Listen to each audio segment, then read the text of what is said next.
Hey guys, good morning. How about a little bit of metalworking again? Yeah, let's do some TR6.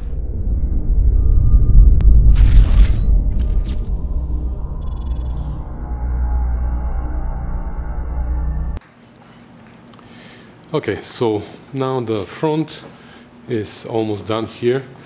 I mean, I still have to rebuild this part over there, but I think I'm gonna do that after I have the floor installed, the new floor, and then I'm gonna just build everything to reach the floor.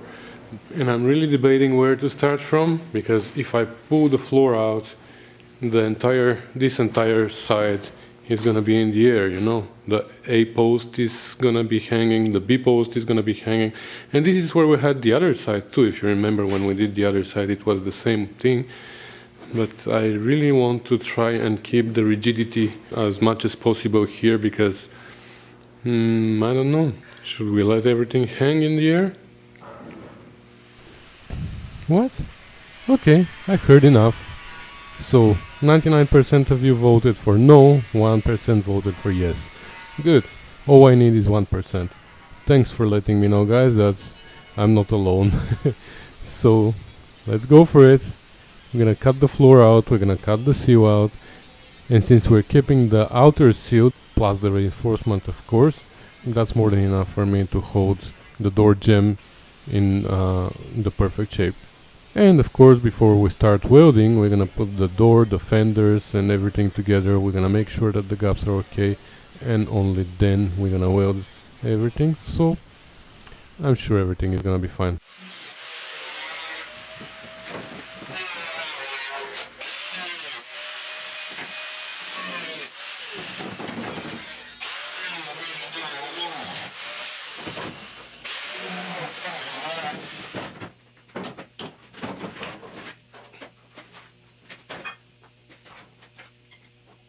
Alright guys, so I'm gonna turn you off now because it's gonna be a lot of cutting and grinding here, and I'm gonna get rid of the inner sill here. I know there's no strengthener piece inside, but we're gonna install one anyways, because I actually like the idea.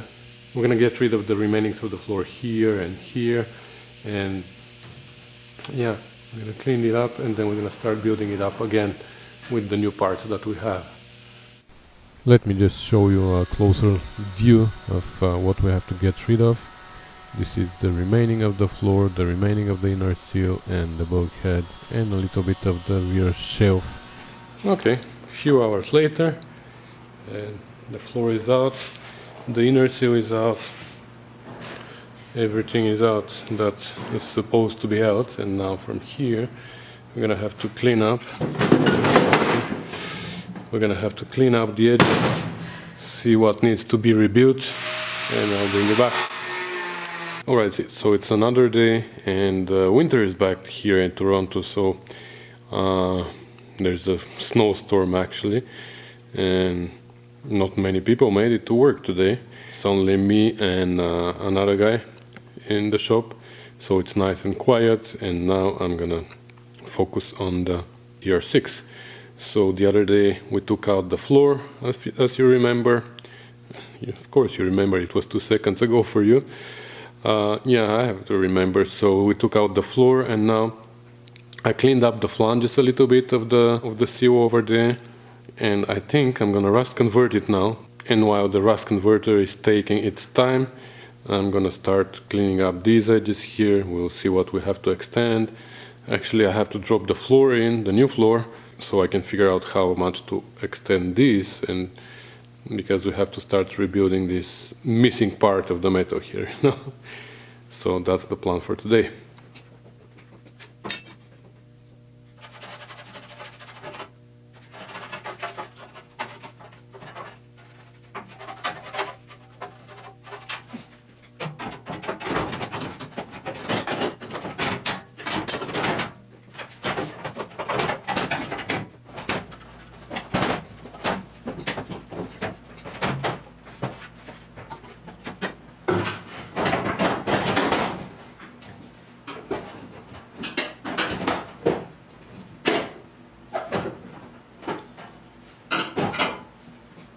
So do you see why it's important to have the frame underneath when you change floors?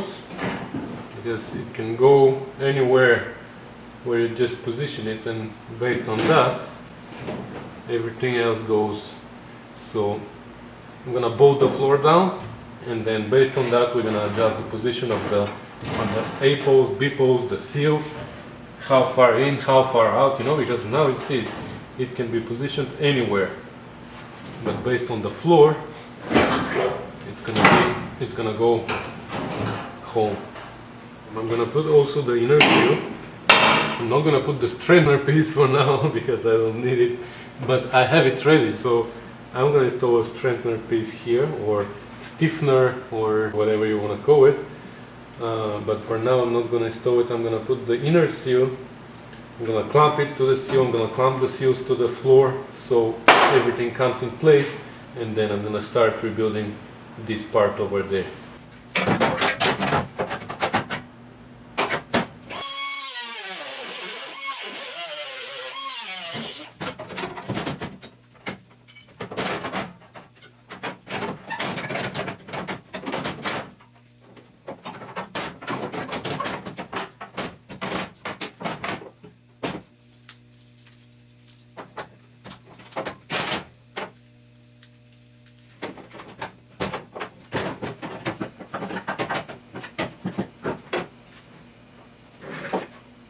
Okay, I think we should start from there and keep building this way and this way.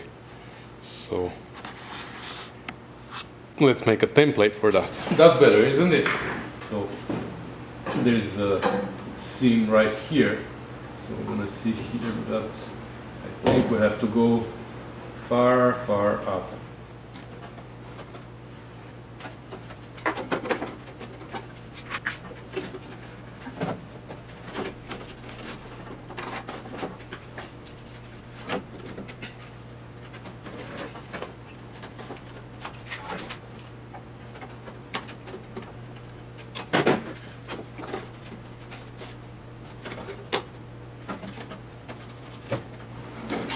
Right, there you go. There's our template. Let's make it out of metal now. Why doesn't it work?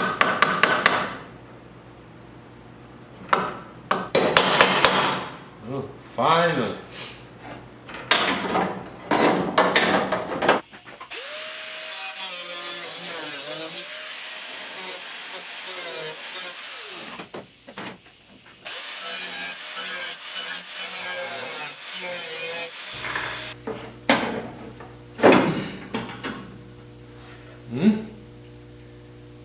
Perfetto, tutto è perfetto. Okay. I'm just gonna make some holes here for plug welds later, and I'm gonna shorter this flange and make plug holes here. But we're not gonna weld the floor yet. I'm gonna weld this in place anyways.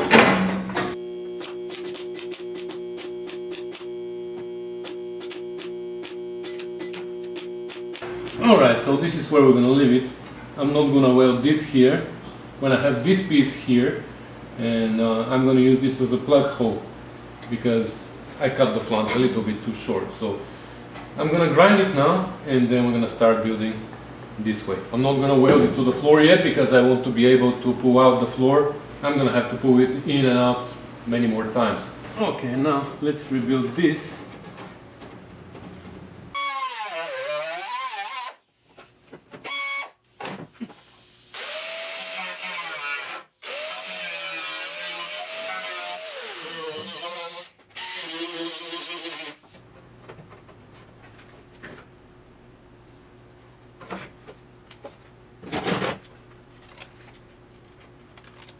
Cool. We just need to make this flange a little bit wider so we can do this shape, right? Or something like that.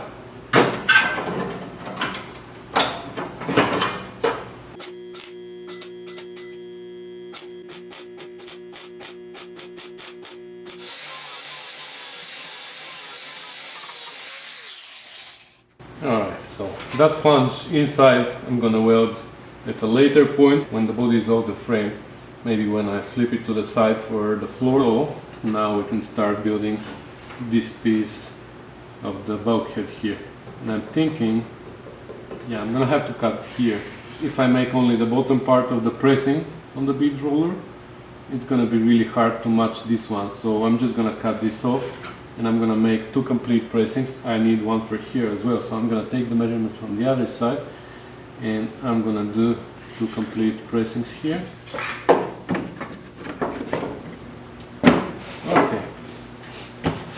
So I made cardboard template that matches this shape here and here. So based on this line, now we're gonna start drawing our pressings.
It doesn't look too bad.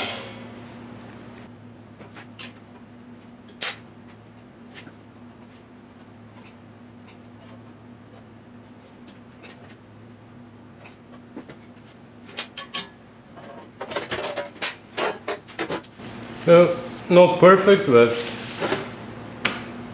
it is what it is. I'm not gonna do them again. Okay, I cut it more or less to shape and cut this so we can bend the flange.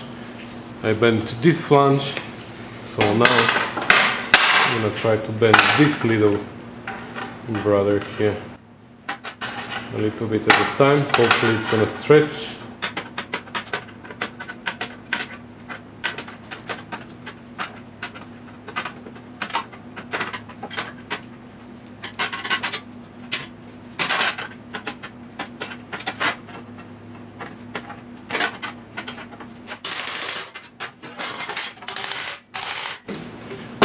Doesn't look bad.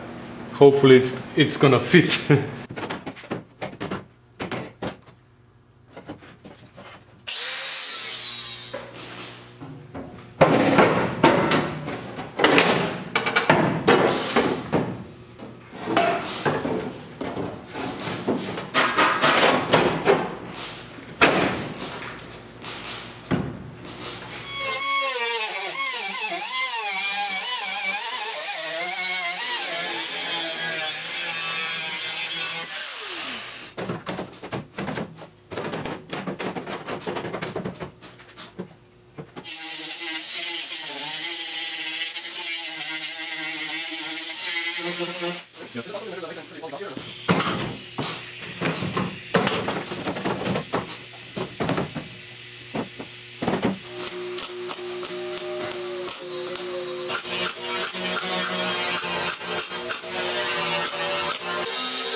Alright, we're not gonna go crazy with the grinding.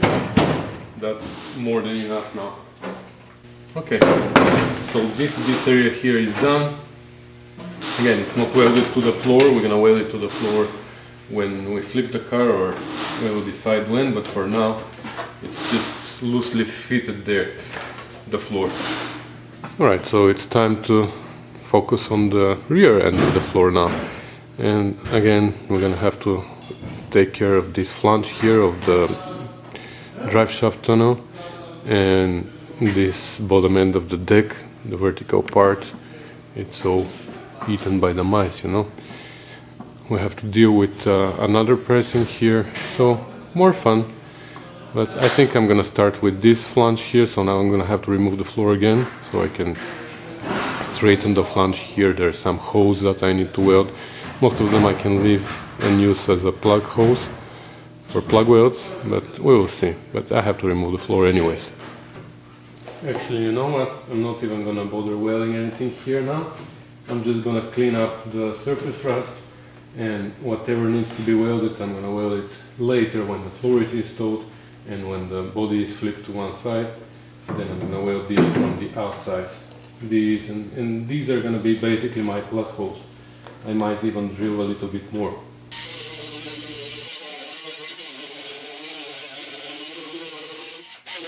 Alright, so the floor is back in, and I made this template. I turned it into metal, and now I'm just gonna bend it. This, by the way, is the last sheet metal from that bonnet, but it was just enough to do 3/4 of the car. Yeah, helped a lot.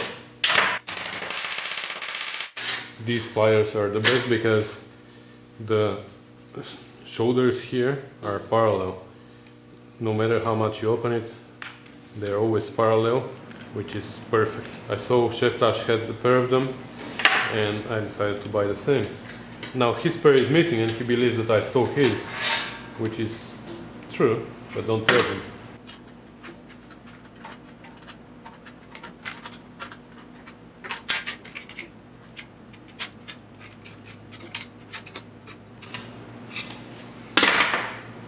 So now, you see, because this flange is curved, it needs to be stretched if we want to keep this surface flat. Well, it's not curved anymore.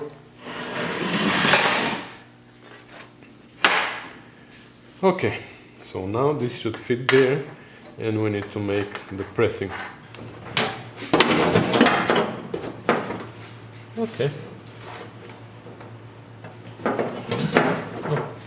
Here I cut it a little bit too much, but that's fine.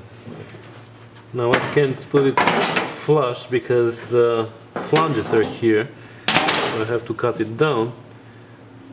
But first, yeah, you know what, I'm gonna cut this a little bit higher to reach solid metal, and then we're gonna cut the patch to match this shape.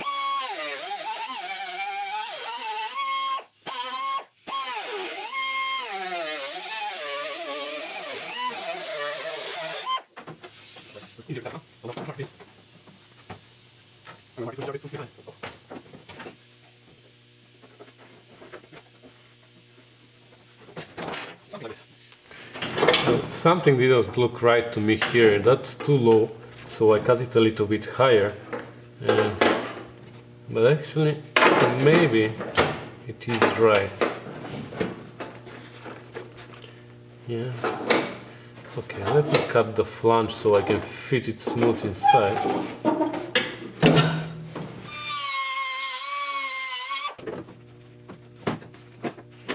Okay, maybe something like that.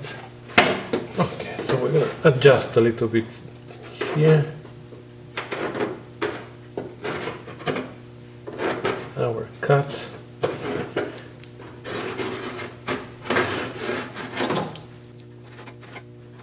Here.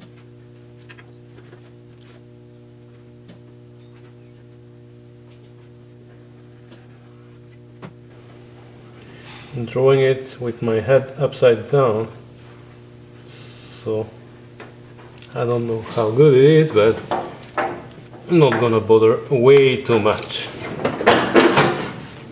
Here though, I shouldn't have made the flanges yet, because now I can turn it on the bead roller if I go this way. But if I go this way, if I start here and turn it around this way, it's gonna be fine. This means I have to flip the dice, but maybe not even these dice. I have to use deeper ones, but I'm gonna have to make some.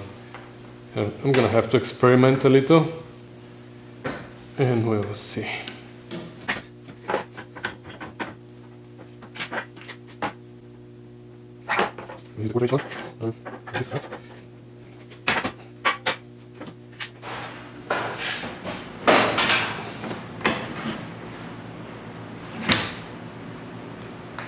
Okay, that's exactly what I'm looking for actually.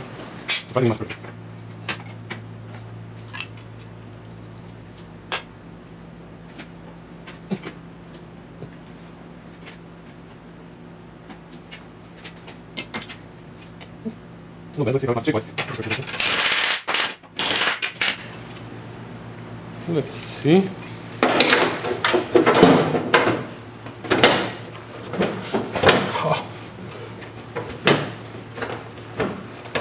Holy moly. It fits like a glove. You just need to trim to this line. Need to trim this side a little bit lower the flange and clean up the rust, and we're gonna be ready for welding.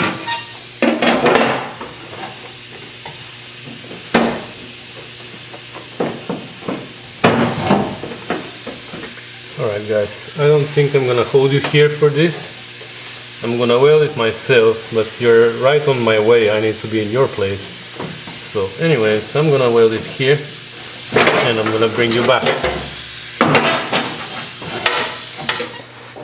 Alright, it's welded in and ground down. I'm not gonna go more than that with grinding. So now what I'm thinking next is this area over there. But I can't really do this area before I have the inner sill in place. So maybe in this case it's a good idea to start by mounting the floor permanently, and inner sill, the strengthener piece inside, I mean the stiffener or whatever you want to call it, the one that doesn't exist, but I'm gonna put one here too, like on the right side. And then with the floor mounted in place and the sill assembled, everything is going to be solid, and I could keep building up there, because now I'm not really sure that the B-post is in the right position, and if I build this area here I might fix it at the wrong location, and that's going to give me troubles later. So first of all, I'm going to take the floor out, I'm going to paint the sill inside, I'm going to paint the stiffener piece, and then we're going to assemble everything, we're going to clamp it, we're going to put the fenders, the door, we're going to make sure the gaps are perfect, and only then we're going to weld everything in place, right? And once it is welded, then we can keep building up there. But you know what? This might happen in the next video, because I think I have enough material now for one video. So I'm gonna end up this one here, and we're gonna keep going in the next one. So thanks for watching guys, thanks for commenting and subscribing, and I'll see you in the next video. Bye.